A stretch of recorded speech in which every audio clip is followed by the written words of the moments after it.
Hello, everyone, and welcome to this Radcast, which is a debrief of day 3 at the Microsoft campus, September 6, 2018. Very happy and honored to be joined by my colleague and brother, Jamie Gilchrist. Great to be here, everybody. And Jamie's been back at his old tricks again. You remember how last night he came up with iMicrosoft. Jamie, you want to share what you've come up with today? Well, I think the concept is simple.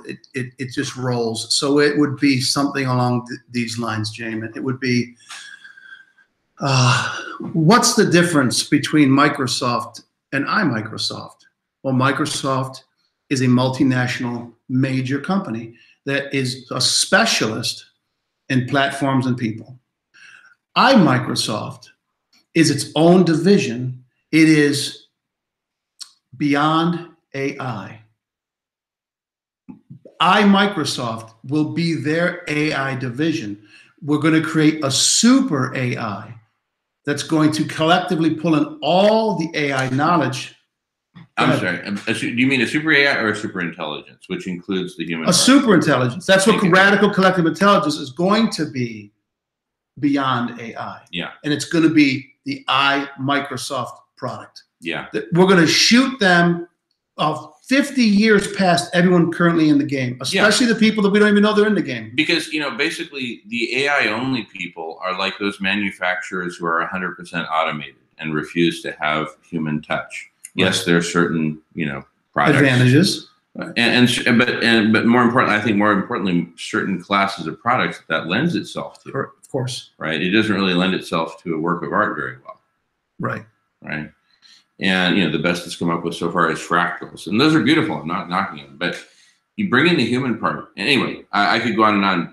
But and of course, this is the concept of radical collective intelligence.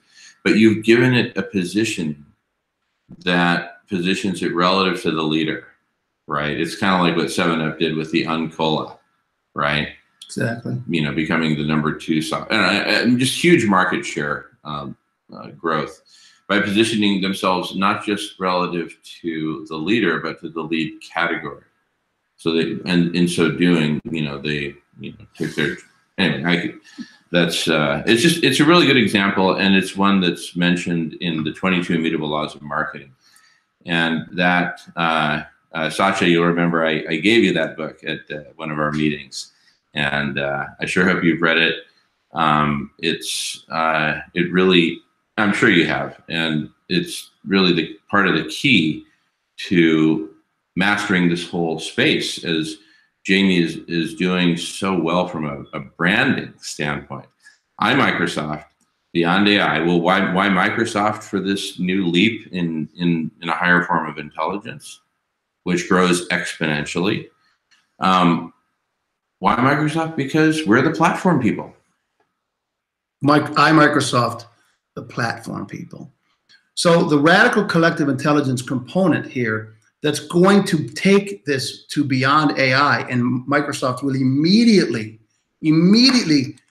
contain the bulk of that sector just by launching that campaign.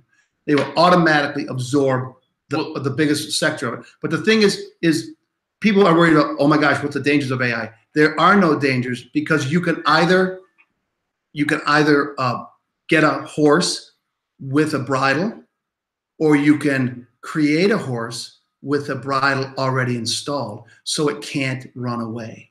So that's the beauty of beyond AI. We're going to harness AI and take all of its collective intelligence for the good of everybody, including Microsoft and the weakest people on the planet and the planet Earth issues. And we're going to just generate ideas. And it's going to be the goose that lays the golden eggs. We take the golden eggs of knowledge, of wisdom, and we crack them open, and we send them downstream to solve this problem, or solve this problem, or solve this problem. And the more information we put in, the more problems get solved. It's very simple. Yeah. And, beyond AI, it creates the Uncola effect. And then with the platform people, the thing is, the definition of radical collective intelligence, at the highest level, is platform plus people, right? you've taken out the plus and compressed it down to platform. Exactly. People. And it's very subtle, because at first when you hear the platform people, you might think just software. And that's what Microsoft's been known for to date. So it's a very, subtle and extremely powerful jujitsu move, poof, that then, and the thing is, it repositions all of Microsoft as the platform people. And then, iMicrosoft becomes, simply the newest platform. Newest ideation. The newest Microsoft platform. It's called, iMicrosoft. And it's going to become runaway. It's going to just self-generate activity because it's beyond AI. It's going to harness AI, and the wisdom that AI is being coded into it is on an individual basis. AI for car manufacturers, AI for search engines, AI for surgical tools, AI for library cataloging. But we're going to create the warehouse where all of that data ends up. We're going to harvest all the AIs in radical collective intelligence. And I just want to make a distinction between the data that AI, operates on, much of which is private. So we certainly don't want to harvest any private data. No. But I think what you meant to say is that's where we're going to harvest all the different forms of AI. That's right. All the different species and subspecies of AI. Exactly. And which is actually not far from the truth. If you look at the taxonomy of history of AI, new forms of AI branch from others, right? And anyway, it's just that's actually quite profound. And so it's having layers of human expertise and concentrations of human expertise at each and every node in the taxonomy of AI. And the platform people, Microsoft has been people building platforms. So we're going to flip the script, if you will, and we're going to go to the next gen, which is Microsoft, and it's people building platforms for people's solutions. Bring us your solutions or your problems, we will generate the solutions. Microsoft will become the world's largest solution generator, topic regardless. Period. Full stop. They're the full dictionary. They are the answer people. And why Microsoft? Well, it has to live somewhere, right? It has to be branded by someone. And iMicrosoft, it just fits platform people. It's people plus platform. Imagine everyone walking around going, "Do you Microsoft? I'm Microsoft. I'm Microsoft. I'm Microsoft. I'm Microsoft." And what's interesting is, radical collective intelligence. It's not a bunch of fragmented individuals. We all jump into a swimming pool and become one with the pool and one with each other. And then we can control the waves. So when you say I'm Microsoft, there's a new identity, there's a new entity, which is the radical collective intelligence. Right. And so I'm Microsoft is a statement of, it's the expression of this new being, right? It's like if you and I had a kid together or something like that, right? And it's finally, squiggling around in the crib on its own, no more umbilical. Yeah, understand, iMicrosoft is a verb. It's a verb. It's a label. It's a concept. But when I say it to Jamin, I go, "Hey, I'm Microsoft." I'm Microsoft. No, actually, but I'm using it in the entendre of identity. That's right, but it's both. So do you Microsoft and am you Microsoft? That's exactly it. Do you Microsoft and am you Microsoft? How do you solve that problem? I Microsoft it. And who are you? I'm Microsoft. That's right. Like iRobot. How did you get this solution? I Microsofted it. And just like iRobot, it was like a robot becoming conscious of itself, right? That's right. Well, this is RCI becoming conscious of itself. I'm Microsoft. Mm-hmm.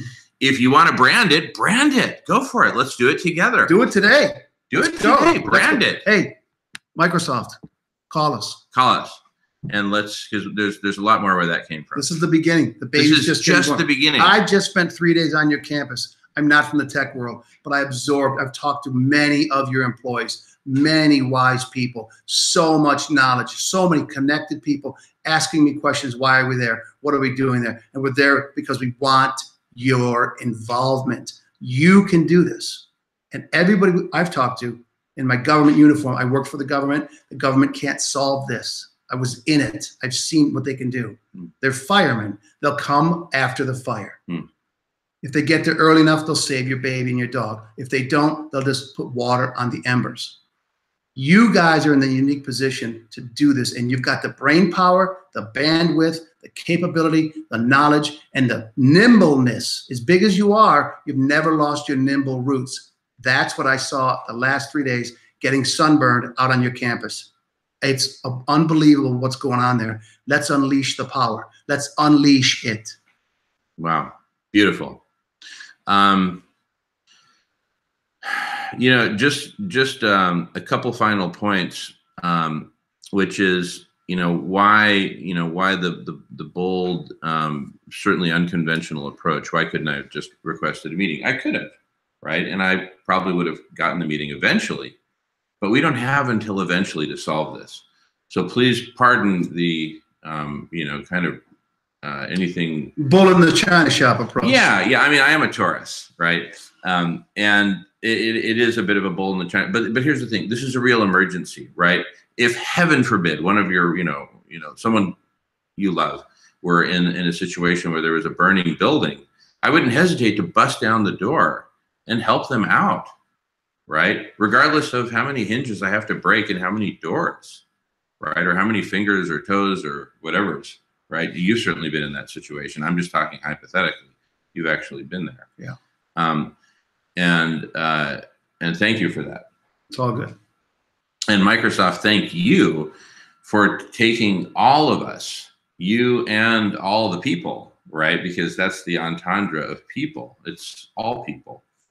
You have an opportunity to become, we have an opportunity to become a united humanity with such a simple slogan that goes way beyond I this or that, I that. Look, you can I this and I that all day long. There is only one I Microsoft. There's only one radical collective intelligence. It's better to be first than it is to be better. Law number one. But also, I just want to explicitly call out the brilliant application of law number 3 of all this, which is it matters who's first to mind, not first to market. Law number 3 of the 22 immutable laws of market. Nobody asks for a cure, Ed. Everyone wants a Band-Aid. No, but in this case, it's more like the iPhone. I remember, a year before the iPhone was even launched, Steve Ballmer was, talking trash about it, right? And it was a year away from the launch. Mm-hmm. It had already captured the mind, right? Just like there are people talking trash about us. That's right. Bring it. It helps stimulate the conversation. There's nothing wrong with that. So anyway.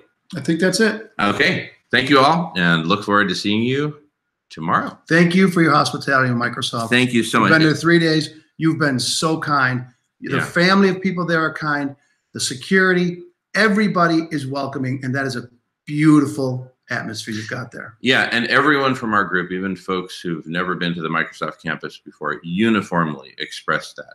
So thank you so much, Microsoft, for your hospitality. And I am proud to say, I Microsoft. I Microsoft. See you tomorrow.